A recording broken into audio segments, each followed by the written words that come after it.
राधे राधे, हरे कृष्णा। आप सभी को श्री राधा अष्टमी की ढेर सारी शुभकामनाएं।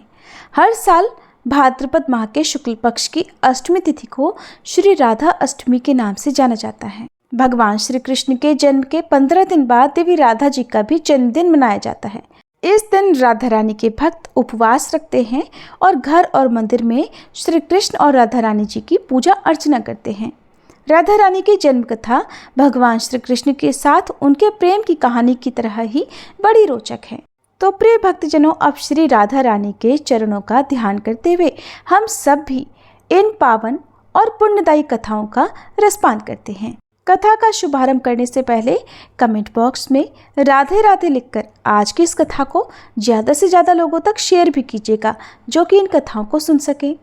अब राधा रानी जी के जन्म की और श्री राधा अष्टमी के व्रत की पौराणिक कथा सुनाने से पहले आपको सुनाते हैं श्री राधा रानी और संत महाराज की एक बहुत ही रोचक कथा। जैसे कान्हा जी अपने सच्चे भक्तों पर बहुत जल्दी प्रसन्न हो जाते हैं और उनकी पुकार सुनकर वो दौड़े चले आते हैं, उसी तरह राधा रानी भी अपने भक्तों की पुकार जरूर सुनती हैं। एक बार की बात है, एक सेठ जी थे और एक गांव में रहा करते थे। भरा पूरा परिवार था। वो बहुत धनी थे। उनके 3 बेटे थे, लेकिन उनकी कोई भी बेटी नहीं थी। इस बात की कमी सेठ जी को बहुत खलती थी। कुछ समय बीता तो एक दिन सेठ जी की पत्नी का देहांत हो गया। समय का पहिया घूमता रहा। समय हुआ तो विवाह योग्य सभी बेटों का विवाह भी कर दिया गया। सेठ जी का अच्छा खासा कारोबार था। दिन भर सेठ जी के बेटे कारोबार संभालते और शाम होने पर अपने बच्चे और अपनी पत्नियों के साथ व्यस्त रहते। सेठ जी की सुनने वाला अब परिवार में कोई नहीं था। कोई भी ऐसा नहीं था जिससे सेठ जी अपने मन की बात कह सुन सके। सेठ जी को शुरू से ही इस बात का बड़ा अफसोस था कि उनकी कोई बेटी नहीं है और अब उनकी पत्नी भी उनके साथ नहीं थी। उनकी पत्नी भी अब उनका साथ छोड़कर जा चुकी थी। सेठ जी के मन में ये कसक और भी बढ़ने लगी कि उनकी कोई पुत्री क्यों नहीं है। एक दिन एक बहुत पहुंचे हुए महात्मा सेठ जी के घर पर आए और उन्हें दुखी देखकर पूछने लगे कि सेठ जी, क्या बात है? तुम्हें किस बात की परेशानी है? तुम इतना दुखी क्यों लग रहे हो? तब सेठ जी ने अपने दुख का कारण उन महात्मा को बताया कि महात्मा जी, मेरी कोई भी बेटी नहीं है। इस कारण से मुझे अपने जीवन में ये अभाव लगा रहता है और मुझे बड़ा अफसोस होता है, बहुत दुख होता है कि मेरी कोई बेटी क्यों नहीं है। अगर मेरी बेटी होती तो वो भी मेरा ध्यान रखती, मेरे मन की बात सुनती, मैं भी उससे अपने मन का बोझ कह सुनकर हल्का कर लिया करता। तब वो पहुंचे हुए महात्मा कहने लगे कि सेठ जी, तुम राधा रानी को ही अपनी बेटी मान लो। हमारे जीवन में जब जिस चीज़ की कमी होती है तो उसे भगवान ही तो पूरा करते हैं। अब भला बेटी ना होने के कारण तुम इतने परेशान हो। परेशान होने से क्या होगा भला? तुम राधा रानी को एक बार अपनी बेटी मान कर देखो और जब भी तुम्हारा मन चाहे, जब भी तुम उदास हुआ करो, अपने दिल की सारी बात राधा रानी से कर लिया करना और फिर तुम्हें अभाव कभी नहीं सताएगा कि तुम्हारी कोई बेटी क्यों नहीं है। महात्मा जी की ये बात सेठ जी को बड़ी अच्छी लगी और फिर उन्होंने ऐसा ही किया। खूब खुश होकर बाजार गए और वहां से राधा रानी की एक सुंदर सी मूर्ति खरीद कर ले आए। उन्हें पहनाने के लिए सुंदर सुंदर पोशाकें भी ले आए। हर दिन वो राधा रानी की मूर्ति को स्नान कराते और उनकी पोशाक बदलते, उनसे खूब सारी बातें करते और फिर हर दिन खुद भोजन करने से पहले राधा रानी को भोग लगाते। सोने से पहले ये उनका नियम बन गया था कि वो राधा रानी के साथ खूब बातें करते, दिन भर की बातें राधा रानी को सुनाया करते। ऐसा करते करते सेठ जी दिल से ही राधा रानी को अपनी बेटी मानने लगे और वो ये भूल ही गए कि उनकी कोई बेटी नहीं है और वे इस एक निर्जीव सी मूर्ति को ही अपनी बेटी मान बैठे हैं। लेकिन भक्ति में मगन सेठ जी को किसी भी बात का आभास नहीं था। उन्हें बस पता था तो ये कि उनकी एक बेटी है जिससे वो हर दिन खूब सारी बातें करते हैं। अब जब तक सेठ जी दिन भर राधा रानी से बात ना कर लें या उनकी पसंद का भोजन राधा रानी को ना खिला लें, उनका मन ही नहीं लगता था। जब तक वह उनसे बात नहीं कर लेते तब तक उनके मन को बड़ी बेचैनी रहती। बहुत सारी बातें करने के बाद, अपने दिल की सारी बातें कहने के बाद ही उनके मन को सुकून आया करता था। एक बार की बात है, सेठ जी के घर पर चूड़ी बेचने वाली एक मनिहारिन आया करती थी और सेठ जी की बहुएं उस मनिहारिन से खरीद कर चूड़ियाँ पहनती थी। एक दिन वह मनिहारिन चूड़ी बेचने के लिए सेठ जी के घर आई। तब उसने सेठ जी की तीनों बहुओं को उनकी पसंद की चूड़ियाँ पहनाई। मनिहारिन सेठ जी के घर पर बैठी हुई थी। सेठ जी की तीनों बहुएं तो चूड़ियाँ पहनकर चली गईं। उनके ही सामने एक छोटी सी कन्या आई और मनिहारिन से कहने लगी कि मुझे भी चूड़ियाँ पहना दो, खूब सारी रंग बिरंगी। चूड़ी वाली ने सोचा कि शायद सेठ जी के घर पर कोई मेहमान आया होगा, उन्हीं की ये कन्या होगी, तो उसने भी उस नन्ही बालिका को चूड़ियाँ पहना दी। और उसके बाद वो चूड़ी वाली मनिहारिन सेठ जी से पैसे मांगने सेठ जी की दुकान पर पहुंच गई और कहने लगी कि मुझे चूड़ियों के पैसे दे दो। और उसने पहले से अधिक पैसे मांगे तो सेठ जी ने कहा, क्या बात है, तुम हर बार तो इतने रुपए की चूड़ियाँ पहना कर जाती हो, क्या तुम्हारी चूड़ियाँ महंगी हो गई हैं जो हर बार से अधिक रुपए मांग रही हो? तो मनिहारिन बोली कि नहीं सेठ जी, मैंने चूड़ियों का दाम तो नहीं बढ़ाया, हाँ लेकिन आज मैंने 3 लोगों को नहीं बल्कि 4 लोगों को चूड़ियाँ पहनाई हैं। सेठ जी ने सुना तो कहने लगे, अरे तुमसे कोई गलती होगी, मेरे घर पर तो चूड़ी पहनने के लिए सिर्फ 3 बहुएं हैं, ये लो तुम 3 बहुओं की चूड़ी के पैसे रखो। मनिहारिन भी कुछ नहीं बोली, सेठ जी से पैसे लेकर चुपचाप अपने घर आ गई। शाम हुई तो सेठ जी दुकान से अपने घर पर आए। आकर उन्होंने सबसे पहले राधा रानी को भोग लगाया और फिर हर बार की तरह दिन भर की सारी बातें राधा रानी से बताई और सो गए। उस रात सेठ जी के सपने में राधा रानी आ गई और बोली, बाबा आपने चूड़ी वाली को मेरी चूड़ी के पैसे क्यों नहीं दिए? जब आप मुझे अपनी बेटी मानते हो तो फिर बताओ मुझे कि आपने मेरी चूड़ी के पैसे मनिहारिन को क्यों नहीं दिए? ऐसा कहकर राधा रानी एक छोटी सी बेटी की तरह, लाडली बेटी की तरह सपने में रोने लगी। ये देखकर घबराहट के मारे सेठ जी की तो आंख खुल गई। अपनी लाडली बेटी को रोता देखकर सेठ जी भी रोने लगे। जब सुबह हुई तो भागे भागे मनिहारिन के घर गए और बहुत सारे सोने के सिक्के उसके पैरों में रख दिए और मनिहारिन से बोला कि बहन, तुम कल सच बोल रही थी कि तुमने कल 4 को ही चूड़ी पहनाई थी और मैंने तो श्री जी को अपनी बेटी माना है। तुम बहुत भाग्यशाली हो जिसको राधा रानी के दर्शन हुए हैं। अरे मैं तो इतने दिनों से उनके दर्शन को तड़प रहा हूँ और तुमने बस एक बार में ही उनके दर्शन कर लिए। ऐसा कहकर सेठ जी रोने लगी। फिर हाथ जोड़कर बोले, बहन तुम्हें चूड़ी का जो भी दाम चाहिए मुझसे मांग लो। सेठ जी को रोता देखकर मनिहारिन की आंखों में भी आंसू आ गए और मन ही मन सोचने लगी कि जब मुझे खुद राधा रानी के दर्शन हो ही गए हैं तो फिर भला मुझे सेठ जी से दाम क्यों लेने और मुझे इससे ज़्यादा क्या चाहिए। वो भी सेठ जी के सामने हाथ जोड़कर बोली कि आपके ही कारण मुझे राधा रानी के दर्शन हुए हैं और मेरा ये जीवन सफल हो पाया, अब मुझे कुछ नहीं चाहिए। तो प्रिय श्रोताओ, जब हम भगवान को सच्चे मन से पुकारते हैं, उनकी पूजा करते हैं, उन्हें जिस भाव से भी पूजते हैं, वो हमें उसी भाव में दर्शन भी जरूर देते हैं। प्रेम से बोलिए राधे रानी की जय, श्री कृष्ण भगवान की जय। प्रिय भक्तजनों, अब सुनिए श्री राधा अष्टमी व्रत की कथा। राधा जी के जन्म की सबसे लोकप्रिय कथा ये है कि वृषभानु जी को एक सुंदर शीतल सरोवर में सुनहरे कमल में एक दिव्य कन्या लेटी हुई मिली। वो उसे घर ले आए, लेकिन वो नन्ही कन्या अपनी आंखें खोलने को तैयार ही नहीं थी। माता पिता ने समझा कि शायद वो देख नहीं सकती, लेकिन प्रभु की लीला कुछ ऐसी थी कि राधा जी सबसे पहले श्री कृष्ण को ही देखना चाहती थी। इसलिए जब बाल रूप में श्री कृष्ण जी से उनका सामना हुआ तो उन्होंने झट अपनी आंखें खोल दी।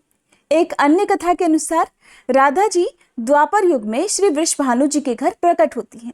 कहते हैं कि एक बार श्री राधा रानी गोलोक विहारी से रूठ गईं। उसी समय गोप सुदामा प्रकट हुए। उन्होंने देखा कि श्री राधा रानी गोलोक विहारी पर क्रोध कर रही है। ये उनके लिए असह्य हो गया। उन्होंने श्री राधा जी की भर्त्सना की, जिससे क्रोधित होकर राधा जी कहने लगी, सुदामा तुम मेरे हृदय को संतप्त करते हुए असुर की तरह कार्य कर रहे हो, जाओ तुम्हें असुर की योनि प्राप्त हो। श्राप सुनकर सुदामा जी कांप उठे। हाथ जोड़कर कहने लगे, हे गोलोकेश्वरी, आपने मुझे अपने शाप से नीचे गिरा दिया। मुझे असुर योनि प्राप्ति का दुख नहीं है, लेकिन मैं श्री कृष्ण वियोग से तप्त हो रहा हूँ और इस वियोग का आपको अनुभव नहीं है, इसलिए एक बार आप भी इस दुख का अनुभव अवश्य करो। सुदूर द्वापर में श्री कृष्ण के अवतरण के समय आप भी अपनी सखियों के साथ गोप कन्या के रूप में जन्म लोगी और श्री कृष्ण से वियोग सहोगी। सुदामा को जाते देखकर श्री राधा जी को अपनी गलती का आभास हुआ और वे भय से कांप उठी। तब लीलाधारी श्री कृष्ण ने उन्हें सांत्वना दी कि हे देवी, ये शाप नहीं बल्कि वरदान है। इसी निमित्त से जगत में आपकी मधुर लीला रस की सनातन धारा प्रवाहित होगी, जिसमें स्नान कर जीव अनंत काल तक कृतकृत्य हो जाएंगे। इस प्रकार इस पृथ्वी पर श्री राधा रानी जी का अवतरण द्वापर युग में हुआ। नृग पुत्र राजा सुचंद्र और पितरों की मानसी कन्या कलावती ने 12 वर्षों तक कठिन तपस्या करके श्री ब्रह्मा जी से राधा जी को पुत्री रूप में प्राप्ति का वरदान मांगा, जिसके फलस्वरूप द्वापर युग में वे राजा वृषभानु और रानी कीर्तिदा के रूप में जन्मे। दोनों पति पत्नी बने। धीरे धीरे श्री राधा जी के अवतरण का समय आ गया। संपूर्ण ब्रज में कीर्तिदा के गर्भधारण का समाचार सुख की धारा बनकर फैलने लगा। सभी बड़ी उत्सुकता से प्रतीक्षा करने लगे। अब वह मुहूर्त आया। भाद्रपद की शुक्ल अष्टमी चंद्रवासर मध्याह्न के समय आकाश मेघों से ढक गया। सहसा एक दिव्य ज्योति प्रसूति गृह में फैल गई। ये इतनी तीव्र ज्योति थी कि सभी के नेत्र बंद हो गए। एक क्षण बाद गोपियों ने देखा कि शत सहस्त्र शरद चंद्रों की क्रांति के साथ एक नन्ही सी बालिका कीर्तिदा मैया के साथ में लेटी हुई है। उसके चारों ओर दिव्य पुष्पों का ढेर लगा हुआ है। उसके अवतरण के साथ ही नदियों की धारा निर्मल हो गई, दिशाएं प्रसन्न हो उठी और सभी को सुख का आभास कराते हुए शीतल मंद पवन बहने लगी। पद्म पुराण में राधा जी के अवतरण की एक कथा और मिलती है कि एक बार श्री वृषभानु जी यज्ञ भूमि साफ कर रहे थे तो उन्हें भूमि कन्या रूप में श्री राधा जी प्राप्त हुई। ये भी माना जाता है कि श्री विष्णु भगवान के अवतार के साथ अन्य देवी देवताओं ने भी अवतार लिया। वैकुंठ में स्थित लक्ष्मी जी राधा रानी के रूप में अवतरी थी।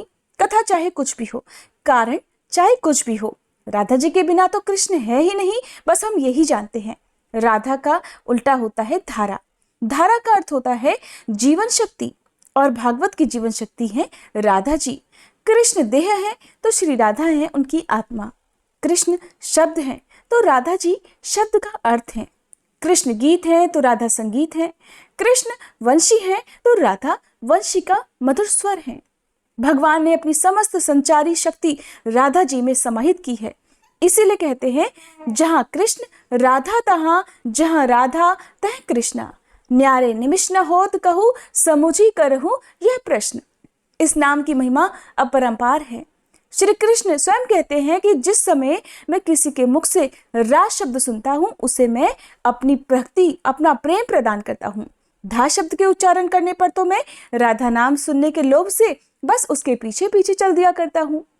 जो भक्त प्रेम से एक बार या गलती से भी एक बार राधा शब्द का उच्चारण कर देते हैं वो सदा के लिए मेरे भक्त बन जाते हैं। भगवान श्री कृष्ण जगत को मोहते हैं और राधा रानी स्वयं श्री कृष्ण को मोहने वाली हैं। हमारे सनातन धर्म में भगवान कृष्ण की भक्ति में डूबे रहने वाले अनेकों भक्त हैं जो राधा रानी के नाम का जाप किया करते हैं।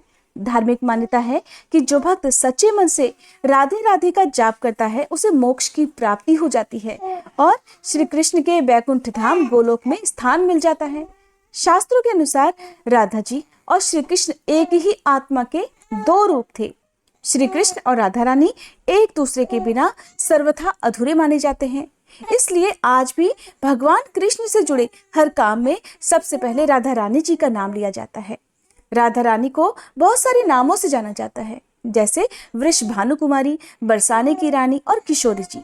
शास्त्रों के अनुसार राधा रानी धरती लोक पर हमेशा किशोरी रूप में ही रही। शास्त्रों में उल्लेखित कथाओं के अनुसार राधा रानी को ऋषि अष्टवक्र से आजीवन किशोरी बने रहने का वरदान मिला था। तो आज अब इस कथा में सुनिए कि आखिरकार वो किशोरी जी के नाम से क्यों जानी जाती हैं। पौराणिक कथाओं में ऐसा वर्णन मिलता है कि द्वापर युग में वेदों और शास्त्रों के महान ज्ञाता ऋषि कहोड़ और माता सुजाता के पुत्र का नाम ऋषि अष्टवक्र था। ऋषि अष्टवक्र अपनी माता के गर्भ में ही अपने पिता ऋषि कहोड़ द्वारा शास्त्रों और वेदों का ज्ञान सुनते थे, लेकिन उन्हें शास्त्रों का ज्ञान सही नहीं लगता था। इसलिए ऋषि अष्टवक्र ने अपनी माता के गर्भ से अंदर ही अपने पिता से कहा कि शास्त्रों में ज्ञान नहीं है पिताजी, ज्ञान तो हमारी अंतरात्मा में होता है।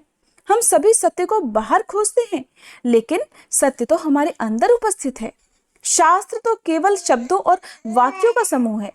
अपने ही पुत्र से शास्त्र विरोधी बात सुनने पर ऋषि कहोड़ को बहुत क्रोध आया और उन्होंने गर्भ में पल रही अपनी ही संतान को श्राप दे डाला कि जो अभी तक अजन्मा है, जिसने अपनी माता के गर्भ से मेरे शास्त्र ज्ञान को चुनौती दी है, जन्म के बाद उसका शरीर 8 अंगों से टेढ़ा होगा। इसी श्राप के कारण ऋषि अष्टवक्र 8 अंगों से टेढ़े थे। ऋषि अष्टवक्र के 8 टेढ़े अंगों के कारण लोग उन्हें देखकर उनका मजाक उड़ाया करते थे, उन पर हंसते थे। क्रोध में आकर ऋषि अष्टवक्र भी लोगों को शाप दे दिया करते थे। एक बार ऋषि अष्टवक्र बरसाना आए हुए थे, तब सभी बरसाना वासी उनके दर्शन करने जा पहुंचे, जिनमें से कई बरसाना वासी ऋषि अष्टवक्र के टेढ़े अंगों को देखकर उनकी हंसी उड़ाने लगे। ऋषि अष्टवक्र उन सभी को पत्थर में बदल जाने का श्राप देने लगे। जब राधा रानी ऋषि अष्टवक्र के दर्शन के लिए पहुंची तो राधा रानी ऋषि अष्टवक्र को देखकर मंद मंद मुस्कुराने लगी। ऋषि अष्टवक्र अपने स्वाभाविक क्रोध में आकर राधा रानी को श्राप देने ही वाले थे कि श्री कृष्ण ने ऋषि से अनुरोध किया कि वो एक बार राधा रानी से उनके मुस्कुराने का कारण तो जाने। तब राधा रानी ने ऋषि से कहा कि हे ऋषिवर, वह तो ऋषि अष्टवक्र के टेढ़े अंगों को देखकर नहीं मुस्कुराई थी, बल्कि आनंद की अनुभूति के कारण मुस्कुरा रही थी, क्योंकि उन्हें तो ऋषि अष्टवक्र को देखकर श्री कृष्ण की छवि और परमात्मा के दर्शन जैसी अनुभूति हो रही थी। इसलिए प्रेम और सम्मान में ऋषि अष्टवक्र को देखकर राधा रानी मुस्कुरा रही थी। इतना सुनकर ऋषि बहुत प्रसन्न हुए और राधा रानी को आजीवन किशोरी बने रहने का वरदान दे दिया। साथ ही अन्य गांव वाले जिन्हें पत्थर बनने का शाप मिला था, उन्हें भी शाप मुक्त कर दिया। इसी कारण राधा रानी को किशोरी जी कहकर भी पुकारा जाता है। कान्हा जी को हर कोई प्रेम करता है, लेकिन कान्हा जी उससे प्रेम करते हैं जो कान्हा जी से भी पहले राधा रानी को पूजता है, उनका नाम लेता है। कान्हा जी को दुनिया में चाहने वाले अनगिनत प्राणी हैं और ऐसे ही अनगिनत लोगों में पशु पक्षी भी आते हैं।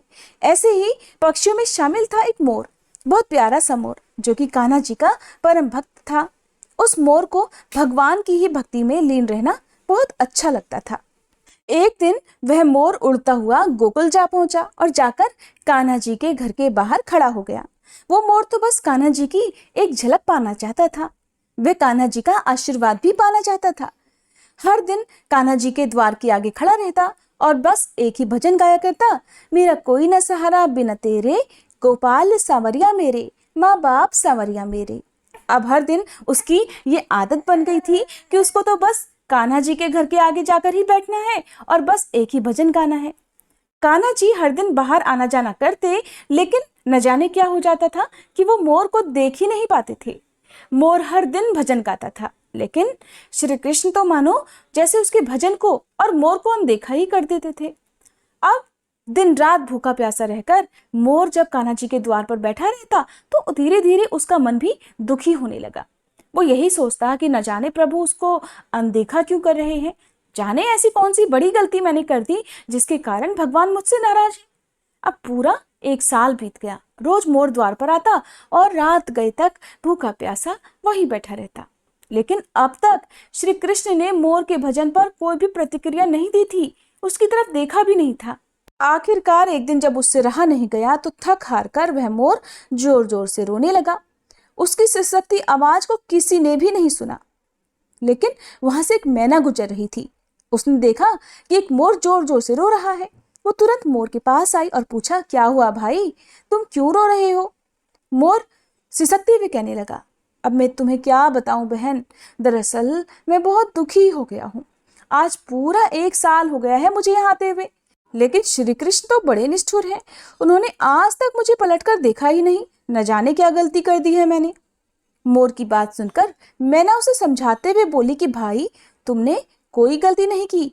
मुझे पता है कि तुम बहुत दुखी हो और मुझे लगता है कि तुम्हारे दुख को केवल राधा रानी ही दूर कर सकती है। चलो, मैं तुम्हें राधा रानी के घर बरसाना ले चलती हूँ।